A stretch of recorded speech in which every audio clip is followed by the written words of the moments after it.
ઠાકોર સમાજ તથા દરેક સમાજના મારા ચાહકો જે મને સપોર્ટ કર્યો એ સપોર્ટ મને નહીં પણ તમે જય માતાજી મિત્રો, આપણે એક નવા વિડીયોમાં તમારું સ્વાગત છે। મિત્રો, થોડા દિવસો પહેલા ગાંધીનગર વિધાનસભામાં ગુજરાતના તમામ કલાકારો બોલાવ્યા હતા, પણ ઠાકોર સમાજના કોઈ પણ કલાકારને બોલાવવામાં નતા આવ્યા, એટલે આપણા વિક્રમભાઈ ઠાકોર થયા નારાજ અને હવે વિક્રમભાઈ ઠાકોર રાજનીતિમાં આવશે તેવું વિક્રમભાઈ ઠાકોર કહે છે। અને વિક્રમભાઈ ઠાકોર શું કહે છે જુઓ આ વિડીયોમાં। અને આગળ હું વિડીયો બતાવું તે પહેલાં તમે અમારી ચેનલમાં નવા છો તો અમારી ચેનલને સબસ્ક્રાઇબ કરી લેજો। ઠાકોર સમાજ તથા દરેક સમાજના મારા ચાહકો જે મને સપોર્ટ કર્યો એ સપોર્ટ મને નહીં પણ તમે તમારો સપોર્ટ તમને કર્યો છે તમે લોકોએ, એ બધા ખૂબ ખૂબ આભાર।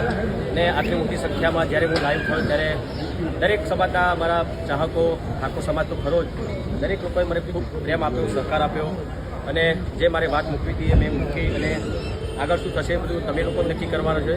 મેં તો ખાલી તમારા દિલની વાત મેં સરકાર સુધી પહોંચાડી છે।